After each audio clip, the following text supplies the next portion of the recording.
من قناة أخبار متنوعة. السلام عليكم.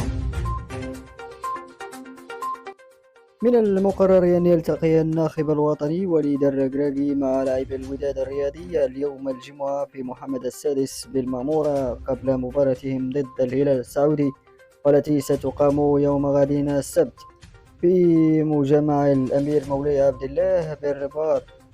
وقالت مصادر إعلامية متطبقة إن وليد الركراكي يريد تحفيز لاعب الوداد الرياضي من أجل تعزيز نتيجة إيجابية وبالتالي مواصلة مسيرة النادي في المونديال.